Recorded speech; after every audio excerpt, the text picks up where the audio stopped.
This is Dan Seifert with MobileBurn.com, and this is a look at the Motorola Atrix HD for AT&T.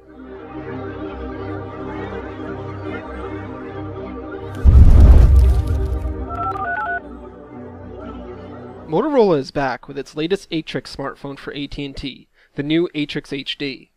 A significant upgrade from the Atrix 4G and Atrix 2 that were released last year, the new Atrix HD sports a higher resolution display, thinner frame, and a faster processor than the older models. Design-wise, the Atrix HD is very similar to the Motorola Droid Razr and Droid Razr Max that were released for Verizon Wireless last year. The Atrix HD sports some softer corners and lines than the Razrs have, and while the design itself isn't really ugly per se, it can still be a bit boring to some. The front of the phone features a new 4.5-inch Color Boost HD display that has 720 by 1280 pixels of resolution and a 300 points per inch pixel density. The display is bright and colorful, and the resolution density is unmatched by most of the smartphones that are on the market today. Viewing angles are good, as is outdoor visibility, but there is a slight gap between the Gorilla Glass front of the screen and the LCD display itself, and that makes the screen not quite as impressive as the Super LCD 2 on the HTC One X or the HD Super AMOLED on the Samsung Galaxy S3, neither of which have any sort of gap. But there is something of note. There's a very large bezel that surrounds the display, and it's about twice the size of the competing phones. If Motorola was able to use a smaller bezel around it, the Atrix HD likely could have had a smaller footprint than it does, yet still had the same size screen. Above the screen is a green notification light that's hidden next to a pretty small earpiece and a 1 megapixel front-facing camera. Below the display, you'll just see an AT&T logo. There's no capacitive buttons here because Motorola has opted to use on-screen virtual keys for the standard Android functions. The Atrix HD is admirably thin. It's only 8.4 millimeters thick, and it's 140 grams.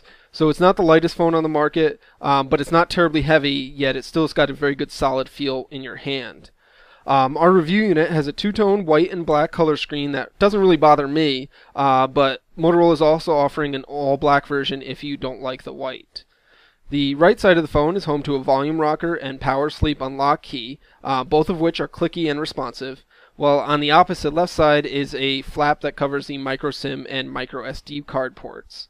Up top, you'll find a 3.5mm headphone jack, micro USB charging and syncing port, and a micro HDMI port.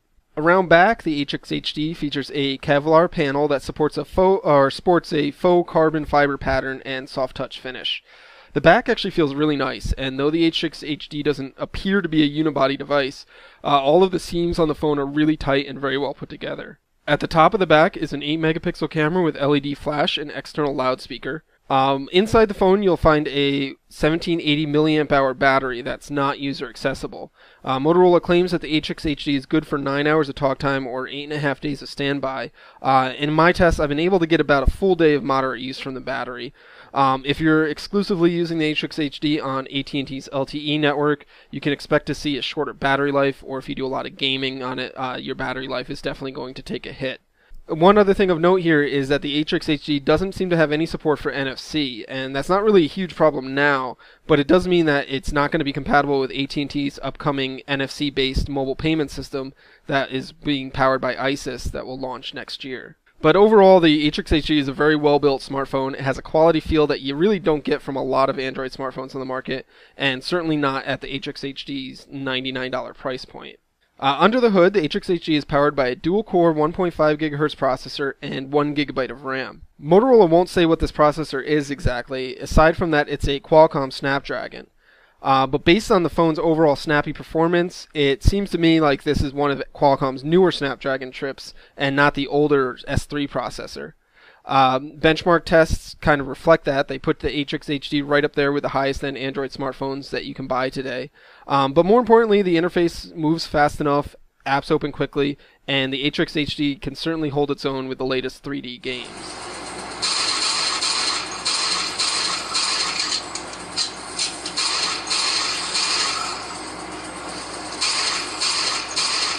The Atrix HD runs Android 4.0.4 Ice Cream Sandwich, and it's got the latest version of Motorola's customizations. I'm hesitant to call what Motorola does here a custom interface because it's literally the closest thing to stock ice cream sandwich that we've seen from a major manufacturer, and in my opinion that's kind of a good thing.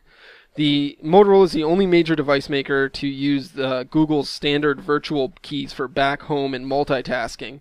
And things like the notification bar and the app drawer are virtually identical to what Google offers in standard ice cream sandwich. The most apparent changes that Motorola has made are found on the lock screen and on the home screen of the Atrix HD.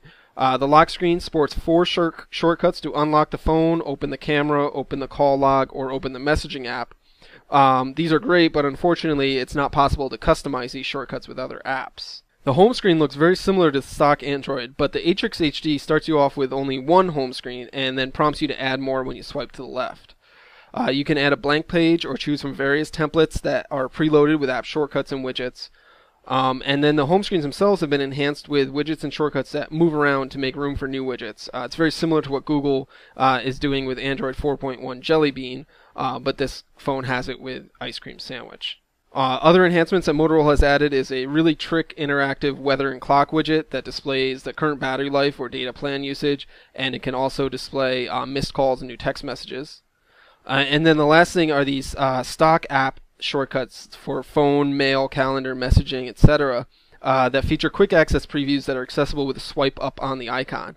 I really like this idea. I think it's a great preview, and one-handed use it's great for one-handed use, but the preview box is a bit sluggish to open, and sometimes it's just faster to open the complete app.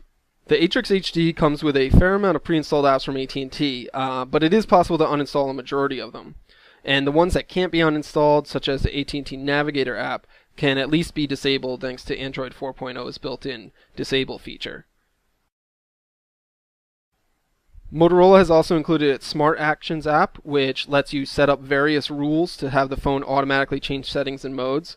You can use it to force the phone to a silent mode at night, or turn on Bluetooth and launch the drive mode app when you're in a car dock, for example. The browser on the Atrix HD is virtually the bare bones version that comes with Android 4.0, and it's really wicked fast. It scores some of the fastest times in the SunSpider benchmark that we've ever seen on a mobile device, but more importantly, in everyday use, pages load quickly and scrolling and zooming are quite responsive. The browser does support Adobe Flash Player if you install the plugin from the Play Store, and it features support for multiple tabs. I'm a really big fan of the Chrome browser for Android, which you can install from the Play Store on the Atrix HD, but for an out-of-the-box experience, the standard browser is actually really good.